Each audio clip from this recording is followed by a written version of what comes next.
not really this critical time that led me to my resignation. It's something that has been accumulating over time. And this has to do with differences in development philosophy. Yes, sir. Yes, with, sir. My colleagues in the cabinet. Yes, sir. Especially the ones I deal with regularly, like the economic team. So sir, ano po yung naging issue? If kung okay lang pong maitanong po namin, sabi nyo nga po, pareho naman, hindi non-issue yung rekomendasyon nyo na selective quarantine at pareho nga po yung inirekomenda ni Sir Joey Concepcion about it.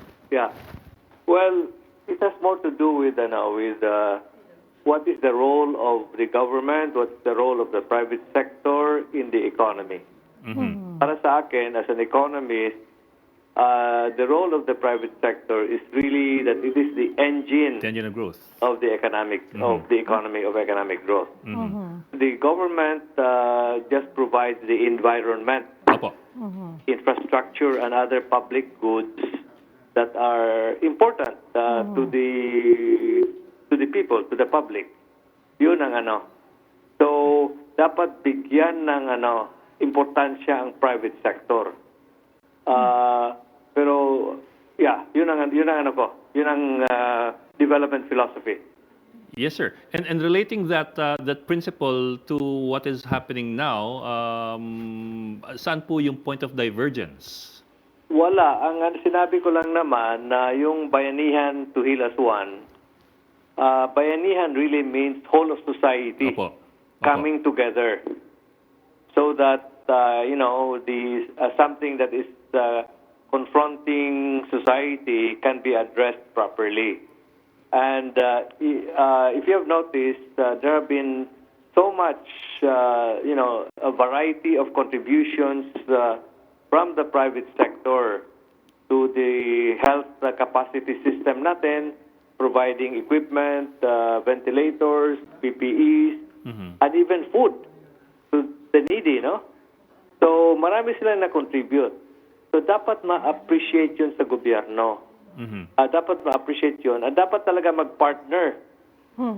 Partner ang government at saka ang private sector. Kaya ang maganda sigurong mangyayari na yung si General Galvez, Secretary Galvez, who is the main implementer of the government program, dapat may private sector partner siya.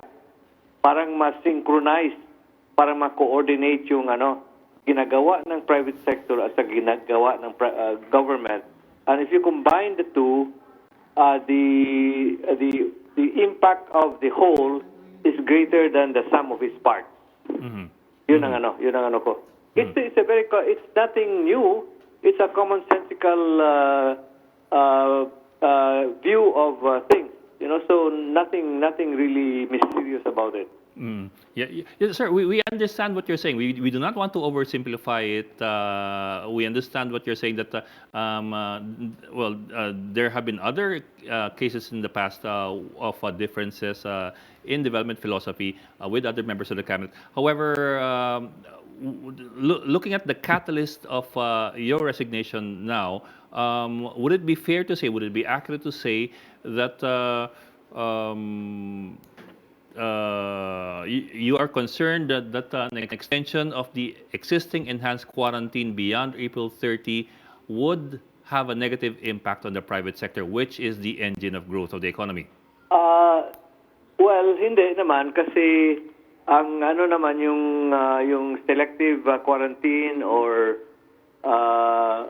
modified quarantine, naman yun that's the view of many people. And the idea there is that while we address the COVID issue, the virus issue, dapat at the same time we should do something about areas or communities that are essentially low risk in terms of COVID instead of the virus infection or contagion.